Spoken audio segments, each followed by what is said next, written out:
Hi guys, welcome to video number 4. We're going to actually go through this in a little bit more detail. So we'll pick up where we left off in the previous video. And what we looked at was what we wanted to do. We looked at the greatest force that there is to make that happen is our why. And then finally, how do we make that happen? Is through how. Okay, I'll just write that up a bit further up. Okay, our how. So what we want to look at here is, what is this why comprised of, and what's the what comprised of?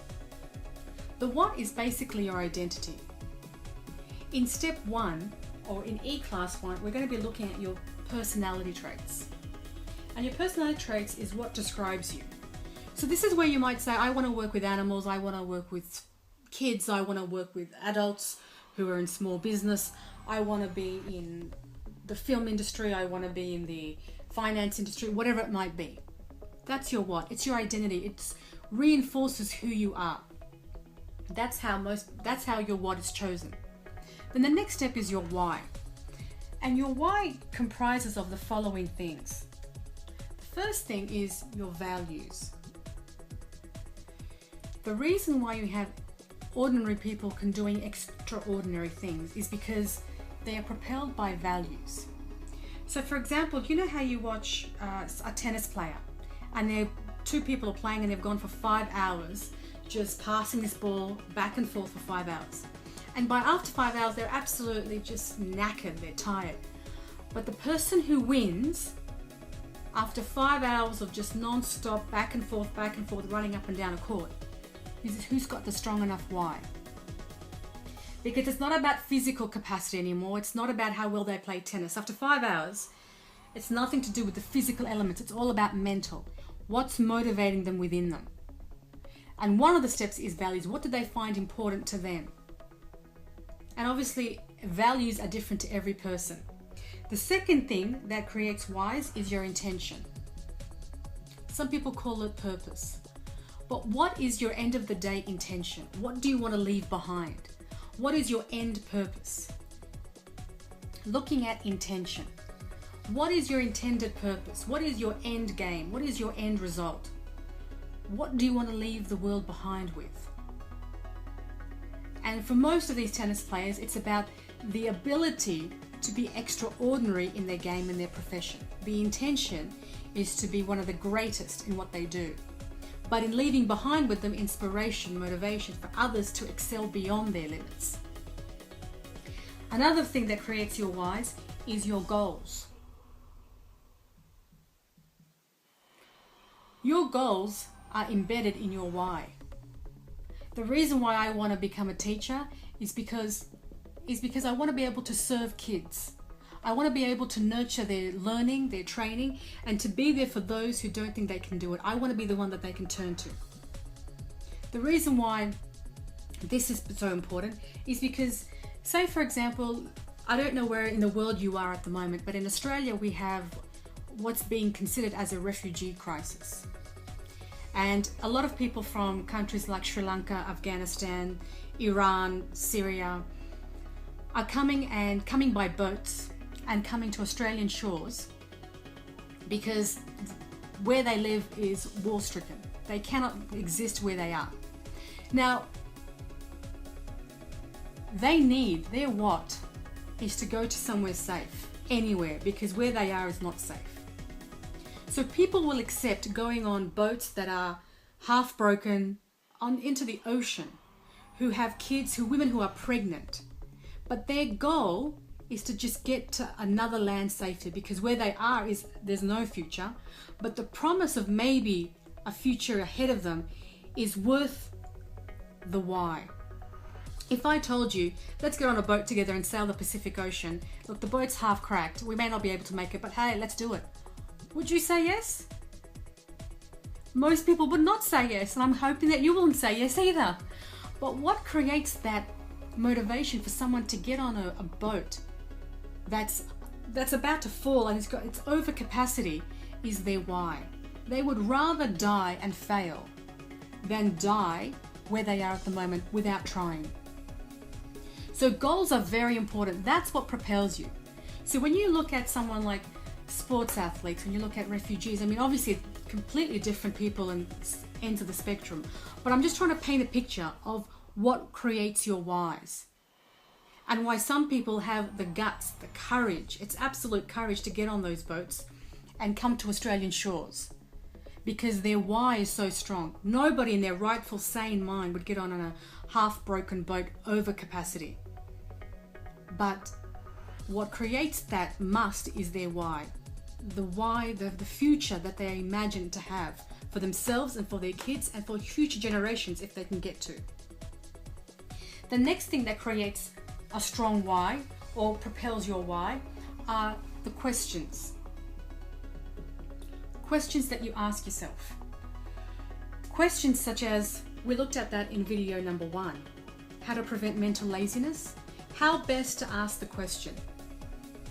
Instead of saying, I can't do it, it's no use, how will I ever get through? How can I do it? How can this happen? How can I get to the next person? I mean, we spoke of Colonel Sanders in the previous video. He didn't relegate himself to thinking, oh, I can't do it. I've been to the 800th person and no one's saying yes to my fried chicken recipe. Instead, he asked, how better can I do this? Who else haven't I contacted? How do I change what I'm saying? What do I need to do in order to encourage the other person to see the value in what I'm proposing? Can you see how questions are also embedded in your why? So these are the things that are in the circle that give you your why, that propel you to get to your goal, your what, and then to seek it through whatever it means possible, obviously legitimate and obviously legal, to meet that. And then the last thing that propels your why is, what do you feed your mind? What do you feed your mind? And remember, we just spoke about that in the last video number 2, which was, what's your mind consuming? Leaders are readers. What are you reading to propel yourself, to not stand for just a lower standard? What are you doing to really nourish your mind? Just like food is fuel for the body, what are you feeding your mind to have fuel for your mind? Does that make sense?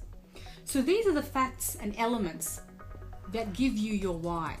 And we look through that in the mentoring program step by step by step. So as you can see, the how, that will come to you. That's the least of your worries. Because at the end of the day, the how is just the vehicle in which you get to your goal. The how is just the vehicle, whether it's a sedan, whether it's a hatchback, whether it's Mazda, whether it's a Porsche. To get from point A to point B, you just need a vehicle. It'll take you the same distance, it'll take you to the same place. But the amazing thing about this particular model is that as you focus on what do you want and then the why, looking at all these things to reinforce your commitment to what you're doing, is that as you go along this journey and someone says, oh, you can't do that, but you've fed your mind. You know it is possible.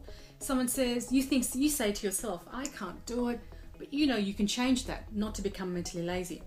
You might think, is this good enough? You know that this is what you want to leave behind in the world. This is your contribution. You might come back to, is this of any use at all? Your intention is going to remind you of what your purpose is in this world.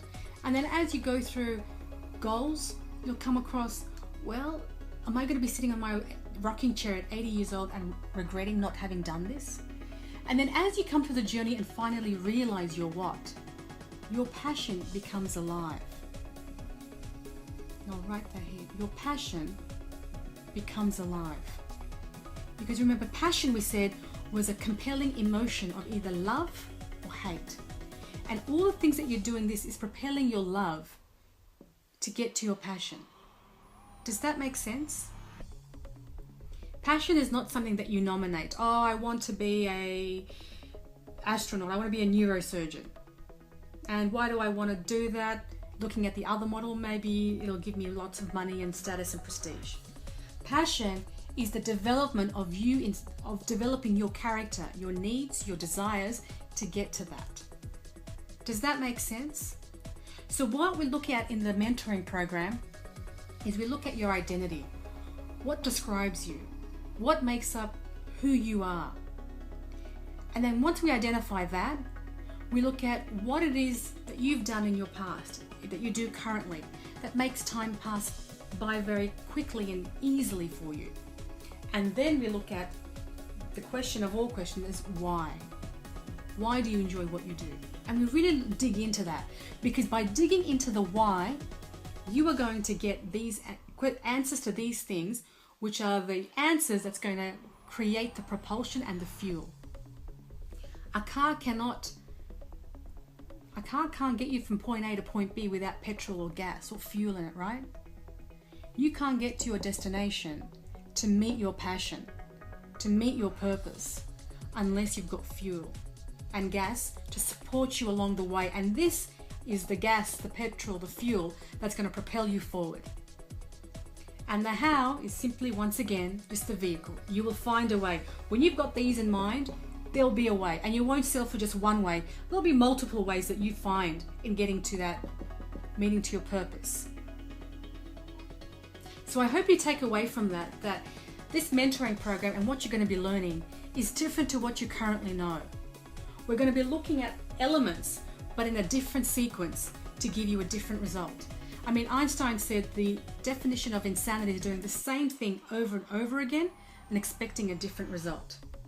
We're doing things differently to gain a different result. And the way we're doing it differently is to really hone in what we've done in this particular video in what is going to provide the fuel for your fire to implement and get you to specifically identify your passion.